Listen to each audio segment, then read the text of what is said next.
रीना अपने माता पिता की बहुत लाडली थी।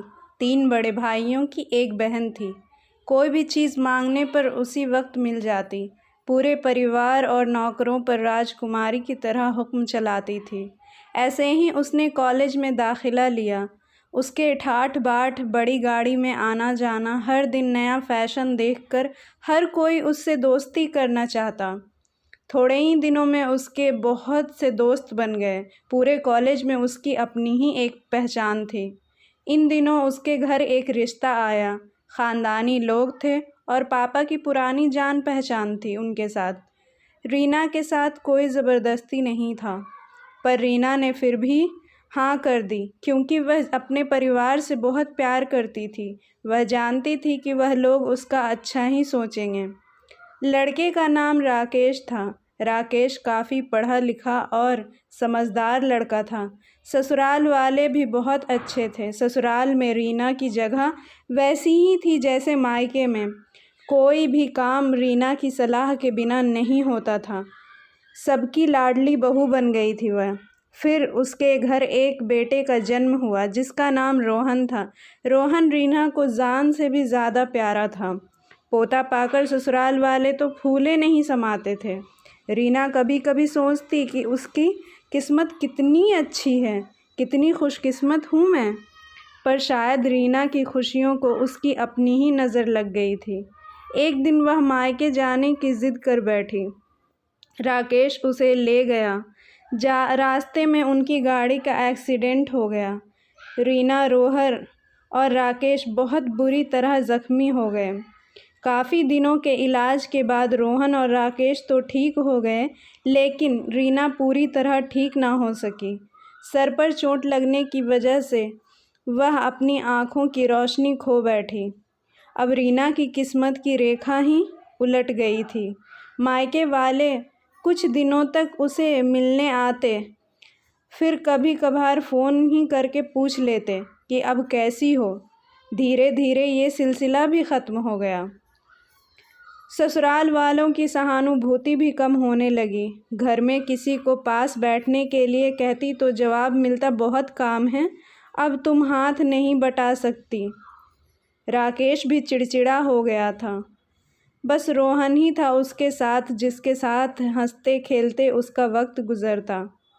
एक दिन रीना के हाथ से कुछ सामान गिर गया, जिसकी वजह से रोहन को हल्की सी चोट लग गई। रीना के सास ससुर ने रोहन को उससे अलग कर दिया कि कहीं उसके ना देखने की वजह से बच्चे को कोई नुकसान ना हो जाए। रीना अंदर से टूट चुकी थी।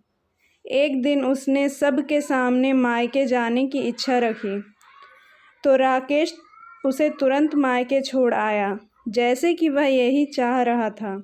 लेकिन रोहन को उसके साथ अभी नहीं भेजा गया। रीना कभी रोहन से दूर नहीं रही थी, पर अपनी कमी के कारण उसने ज़्यादा बहस नहीं की। रीना को लगा कि वह 3-4 दिन वहाँ रहेगी तो थोड़ा हवा पानी बदल जाएगा, क्योंकि वह कितने दिनों से कहीं भी बाहर नहीं गई थी। घर वाले भी इतने दिनों बाद उसे देखकर कितने खुश होंगे। रीना के घर पहुंचने पर सब लोग बहुत खुश हुए। खाने में सब कुछ रीना की पसंद का बना। उसने अपने मम्मी पापा और भाई भाभीियों से दिल खोल कर बातें की। उनके छोटे छोटे बच्चे भी बुआ के साथ घुल मिल गए थे। रात को सोने के वक्त जब वह कपड़े बदलने लगी तो उसे पता चला कि उसका बैग तो बहुत भरा हुआ था। वह समझ गई, अब बहुत उदास हो गई। कुछ दिनों तक तो सब ठीक रहा, फिर जैसे सब बदलने लगा, सबका व्यवहार बदल रहा था। वह लोग जैसे थक चुके थे। सब लोग घुमा फिरा कर पूछने लगे कि राकेश कब आ रहा है उसे ले जाने। वह बहाना बना देती, जबकि वह जानती थी कि उस घर में अब उसके लिए कोई जगह नहीं। रीना से चलते वक्त कुछ ना नुकसान हो जाता। थोड़ी बहुत टोका टाकी उसे सुनाई देती, वह टाल देती। एक दिन उसके हाथ से लगकर एक कीमती फूलदान टूट गया। छोटी भाभी ने बहुत हंगामा मचाया। रीना के माता पिता रोज़ रोज़ के झमेले से तंग आ गए थे। उन्होंने राकेश को खुद से फ़ोन कर दिया। राकेश रीना को अपने घर ले गया। रीना को अपने परिवार वालों से ये उम्मीद ना थी। जिस रीना के कहे बिना घर में एक पत्ता भी नहीं हिलता था, उस घर के लिए वह अब बोझ बन चुकी थी।